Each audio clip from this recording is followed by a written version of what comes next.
Londres 1968. La plus grande épreuve en solitaire jamais organisée fut sans conteste la première course autour du monde créée par le Sunday Times. Les règles sont simples.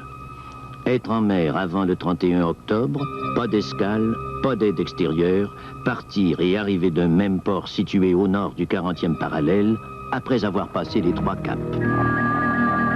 Le cap Bonne-Espérance à l'extrémité sud de l'Afrique.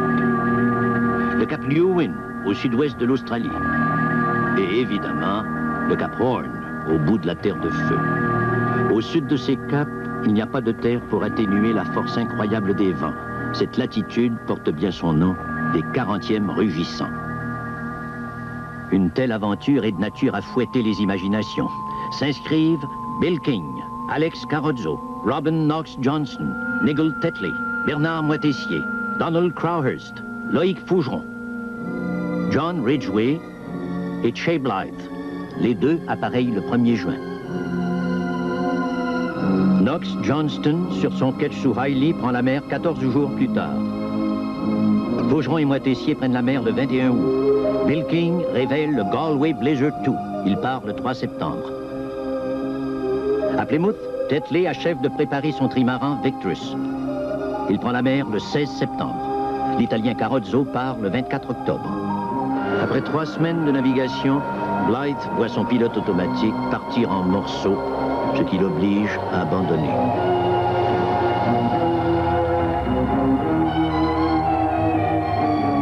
Ridgway s'aperçoit que son bateau est en train de se séparer en deux. Après 51 jours de mer, le 21 juillet, pour lui, la course est terminée. À ce moment, Knox Johnston éprouve une joie sans mélange. Son bateau est le plus petit à avoir navigué aussi loin. Sagement, il amarre la barre et il s'en va dormir dans sa cabine. Maintenant, le Cap Horn l'attend. Moitessier est très différent. Âgé de 43 ans, c'est un homme dur et résistant, doté d'une souplesse de félin. Il a une conception différente de la mer, à la fois poétique et plus philosophique que celle de ses adversaires.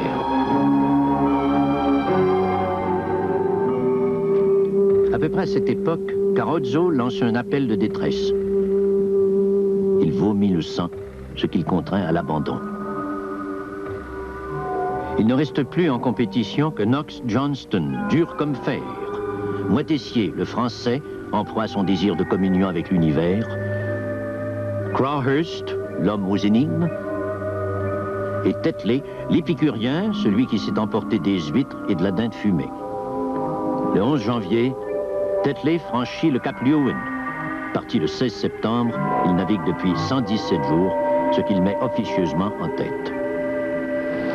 Le 17 janvier, après 217 jours de mer, Knox Johnston passe le Cap Horn. Il y avait une bourrasque de pluie. Lorsqu'elle cessa, je pus apercevoir le rocher qui marque le sud-ouest du Cap Horn. J'étais passé. J'avais doublé le Cap Horn. Youpi! Le 9 mars, le Sunday Times rapporte que Crowhurst s'approche du Cap Lewin. Il n'est qu'à 12 jours de Tetley. Moitessier franchit le Cap Horn. Il navigue à bonne cadence, abattant des milles dans la plus grande quiétude.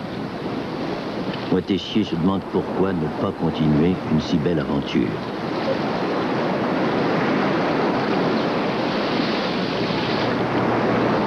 Le 19 mars, il stupéfie le monde par sa décision.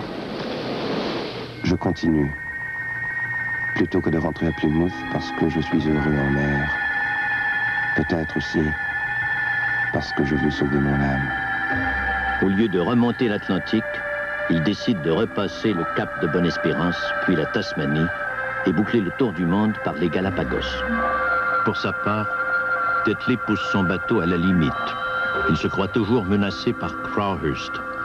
La nuit du 20 mai, après 256 jours de navigation, Tetley s'en va dormir sans aucune prémonition.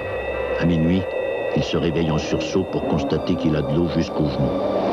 Il a juste le temps d'envoyer un message de détresse. En tête du peloton, il n'était qu'à 20 jours de Plymouth. D'ailleurs, il ne s'en remettra jamais. 3 ans plus tard, on le trouvera pendu dans une remise de chantier. En juin, un cargo aperçoit un trimaran à la dérive à proximité des Açores. Il n'y a personne à bord. Après examen du livre de bord, on se rend compte que le bateau n'a jamais quitté l'Atlantique.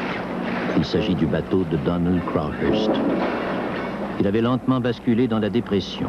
Il avait prétendu s'être battu dans des parages aussi dangereux que les 40e à 800. Tout cela fit vaciller son esprit. Dans la solitude complète où il se trouvait plongé, il avait tout le temps de ressasser l'état de mensonge dans lequel il vivait désormais. Il faut croire qu'il s'était donné la mort.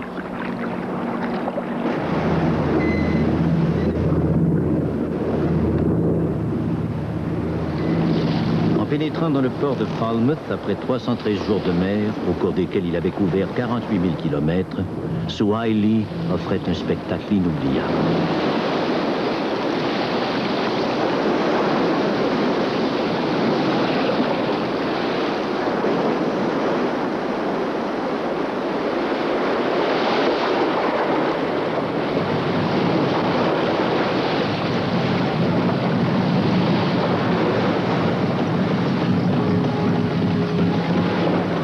Vous demande l'officier des douanes en essayant de garder son sérieux.